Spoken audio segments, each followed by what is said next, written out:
अरे ऐसे पुजारियों को जूते जूते मार करके मंदिर से बाहर कर देना चाहिए। भगवान के ईश्वर के तुम ठेकेदार हो। ये भगवान को सब बेच रहे हैं, जैसे राम को। राम के नाम पर जमीनों का घोटाला हो रहा है। भैया हम असली वाले सनातनी ब्राह्मण हैं, मोहन भागवत के तरह से नकली नहीं है। वो को कह रहे संस्कारिक ब्राह्मण है, हैवान है, राक्षस हैं। ऐसे लोग समाज के लिए कलंक है, मानवता के लिए एकदम नासूर हैं।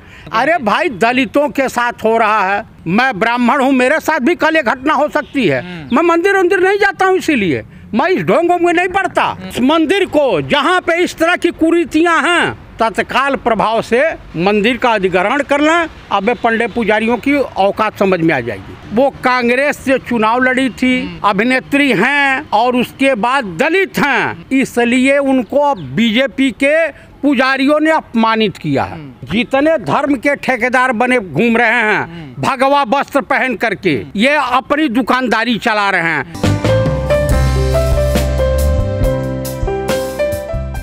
ऐसे पुजारी, ऐसे पंडे कलंक होते हैं।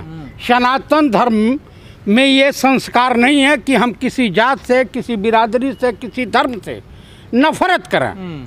ये हमारे वहाँ नहीं परंपरा है।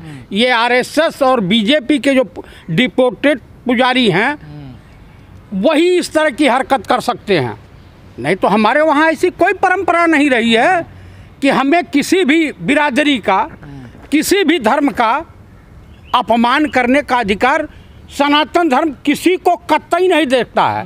क्योंकि सनातन धर्म में वसुधैव कुटुंब, पूरा विश्व हमारा परिवार है। आरएसएस इस बात को नहीं मानती है। आरएसएस वाले नकली हिंदू, नकली सनातनी बन करके कभी राम के नाम पर, कभी कृष्ण के नाम पर, कभी सूर्यदेव के नाम पर, कभी गंगा के नाम पर, कभी गौ के नाम पर मॉब लिंचिंग, हत्याएं और बलात्कार करते रहते हैं। अब बताइए, माननीय प्रधानमंत्री श्रीमान नरेंद्र दामोदर दास मोदी जी से मैं ये पूछना चाहता हूँ, नकली ब्राह्मण मोहन भागवत से पूछना चाहता हूँ कि आप मुझे बताइए कि आप की एक नेता सीमा पात्रा झारखंड में कैद में रखी हुई थी, जिस बच्ची का उसने ये बंधक बना रखा था, क्या ये मानवता के पक्ष में है? माननीय प्रधानमंत्री इस पे कुछ बयान नहीं देंगे।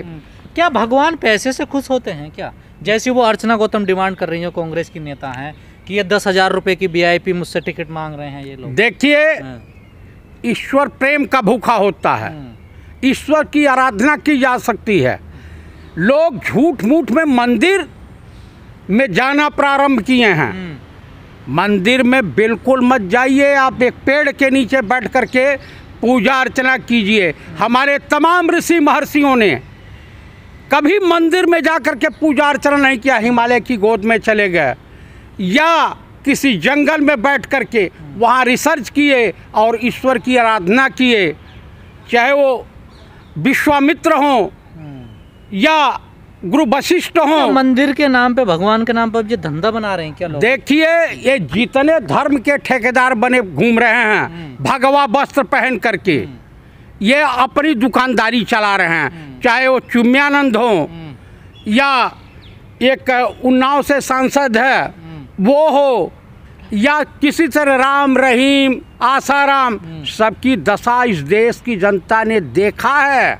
चतुर्वेदी जी, आपको क्या लगता है उन्हें पैसों के कारण धक्का मुक्का की गई उनके साथ, या फिर वो दलित थी इस वजह से उनके साथ किया गया? देखिए, उनके साथ जो धक्का मुक्की हुई है वो कांग्रेस से चुनाव लड़ी थी, एक अभिनेत्री थी, अभिनेत्री हैं और उसके बाद दलित हैं, इसलिए उनको बीजेपी के पुजारियों ने अपमानित किया है।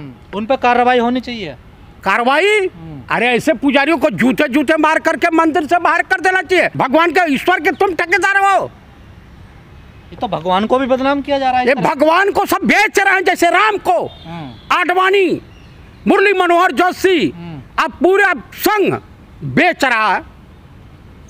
राम के नाम पर जमीनों का घोटाला हो रहा है, उस पर प्रधानमंत्री चुप है, मौन धारण किए हुए हैं। चाइना, आज देश की सीमाएं जो चाइना से लगी हैं वहाँ पे रोड बना रहा है, मोहल्ले बसा रहा है, गांव बसा रहा है, पेंगांग झील पर 2-2 3 पुल बना दे रहा है, लेकिन हमारे प्रधानमंत्री मौन हैं। लेकिन आप भी तो ब्राह्मण हैं, आप तो ऐसा नहीं सोचते हैं जाति धर्म को लेकर। भैया हम असली वाले सनातनी ब्राह्मण हैं, मोहन भागवत के तरह से नकली नहीं हैं कि हम किसी से नफरत करें। हमारे पास सिखलाया नहीं जाता, हमारे ब्लड में नहीं है, हमारे संस्कार में ये सब नहीं है। आज भी हमारे गांव में राम और चाचा हैं, दलित हैं, लेकिन चाचा कह करके चाचा जी कहते हैं। तो ये कौन से ब्राह्मण हैं ये जो पुजारी हैं, इस प्रकार की घटनाएं जो होती हैं ये वर्णशंकर हैं। लेकिन कांग्रेस की तरफ से कोई बयान नहीं आया इस पे, देखिए इस पूरे मामले पर। भैया रो रही थी वीडियो में, देखिए। अब मैं भी हूँ, बिल्किस बानो इस देश की बेटी है। भाजपा वाले उन बलात्कारी वो को कह रहे संस्कारी ब्राह्मण हैं, हैवान है, राक्षस हैं। ऐसे लोग समाज के लिए कलंक है, मानवता के लिए एकदम नासूर हैं। तो संस्कारी ब्राह्मण नहीं है, बिल्कुल नहीं है।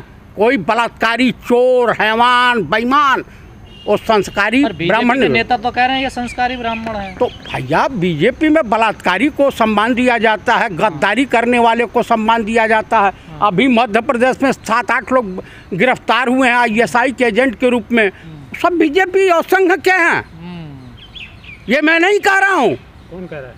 ये वहाँ की जांच एजेंसी बता रही है। पाखंडवाद ज्यादा हावी हो रहा है क्या देश में? देश में पाखंडवाद खूब हावी है। 80 के दशक में इस देश में न राम मंदिर पे बवाल था और न किसी पे बवाल था। 70 के दशक में बहुत कम घर गांव में होते थे जिनके वहाँ दोनों टाइम भोजन मिलता था। आप लोग तो 70 के बाद वाले हैं, हम लोगों ने 70 का दशक देखा है। जो माननीय प्रधानमंत्री कहते हैं कि हम लोग बड़े गरीब थे, हमारी माँ जो है दूसरे घर में बर्तन मांजा करती थी। ये 4-5 भाई हैं, इनके पिताजी थे जिनकी राशन की दुकान थी, कांग्रेस के रीजन में मिली हुई थी। तो ये समझा जा कि ये 5 भाई दलितों के साथ क्यों हो रहा है ये अभी ज़्यादा देखने को? अरे भाई दलितों के साथ हो रहा है। मैं ब्राह्मण हूँ, मेरे साथ भी कल ये घटना हो सकती है। मैं मंदिर नहीं जाता हूँ, इसीलिए मैं इस ढोंगों में नहीं पड़ता है ना, मैं जइबा नहीं करूँगा। इससे पहले जो राष्ट्रपति थे रामनाथ कोविंद, उनके साथ भी ऐसी धक्का मुक्की की घटना आई, कोनी मारी पुजारी ने। पुजारी को राष्ट्रपति थे, कम से कम खिंचवा करके 20 जूता मारे होते, बुखार उतर गया होता। उसका काम है, उसकी तनख्वाह उसको मिलती है, उससे उसकी रोजी रोटी चलती है कि वो मंदिर की साफ सफाई देखभाल करे। लेकिन ये अब मंदिरों में ये वीआईपी कल्चर चलने लगा, उनकी अलग लाइन, उनका अलग टिकट। ये कहाँ तक सही है? मैं एक कहानी आपको बताता हूँ बड़ी हकीकत की। काशी विश्वनाथ मंदिर देख रहे हैं, पहले पंडे पुजारियों के अधीन हुआ करता था, ठीक है? बनारस वाला। राजीव जी गए, मंदिर में घुसने नहीं दिए, कांग्रेस की सरकार थी। और कांग्रेस की सरकार ने दूसरे दिन अध्यादेश ला करके मंदिर को सरकार अपने अधीनस्थ कर ली, और तब से आज तक उत्तर प्रदेश गवर्नमेंट के अंदर काशी विश्वनाथ मंदिर है। इसी तरीके से हर स्टेट की सरकार को चाहिए कि उस मंदिर को जहाँ पे इस तरह की कुरीतियाँ हैं तत्काल प्रभाव से मंदिर का अधिग्रहण कर लें। अब पंडे पुजारियों की औकात समझ में आ जाएगी। तो पंडे पुजारियों को पहले से ही वर्चस्व रहा मंदिरों की खातिर वहाँ से। ये ठेकेदार नहीं है धर्म के। क्यों? ठेकेदार तो हैं। ये धर्म के ठेकेदार नहीं है, कभी नहीं रहे हैं। आपको मैं एक चीज़ बता दूं, हमारे ग्रह के तुम्हारे दर्शन ही नहीं हो सकते उनकी बिना अनुमति के, तो कैसे? भैया कौन सा जो जरूरत है कि गर्भ दर्शन? भगवान तो इस पेड़ में भी हैं, इस कुर्सी में भी हैं, हम में हैं, तुम में हैं, सब में हैं। क्या दिक्कत है? कहीं ढूंढो मिलेंगे। कोई जरूरी है मंदिर, मस्जिद और गुरुद्वारा, चर्च में मिले? ये एक पूजा स्थल होता है कि वहाँ आप जा कर के पूजा कर सकते हैं। ये समाज ने ऐसी मान्यता प्रदान की है पहले। लेकिन अब तो बिना चंदे के, बिना टिकट के, बिना पैसे चढ़ाए के आप पूजा भी नहीं कर सकते हैं। भैया हम तो नहीं जाते हैं, इसीलिए सबको बहिष्कार कर देना चाहिए इस देश का, चाहे वो दलित हो, सनातनी ब्राह्मण हो। ऐसे पाखंडियों के रहते इसका बहिष्कार कर दीजिए। वो औकात लोग में तो जाएंगे। भूखे मर जाएंगे, फिर कहाँ से खाएंगे वो? भूखे मर जाए चाहे आत्महत्या करना, सरकार व्यवस्था आरएसएस व्यवस्था करे, बीजेपी व्यवस्था करे ऐसे लोगों की, दुराचारियों मतलब की। ये पुजारी सब आरएसएस बीजेपी के हैं? और क्या, पहले तो ऐसा नहीं होता था ना।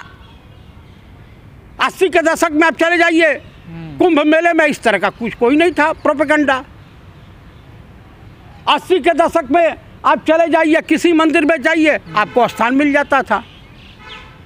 जब से 89 में आडवाणी जी का रथ निकला, आज तब से खुरापात इस देश में चालू हुआ। कई मंदिरों पे लगा हुआ होता है नोटिस बाहर कि यहाँ पर शूद्रों का प्रवेश वर्जित है, तो इन लोगों के लिए क्या करना चाहिए? दलित मंदिर में नहीं, वो इंसान नहीं है, हैं? सभी लोगों को मंदिर का बहिष्कार करना अति आवश्यक हो गया है।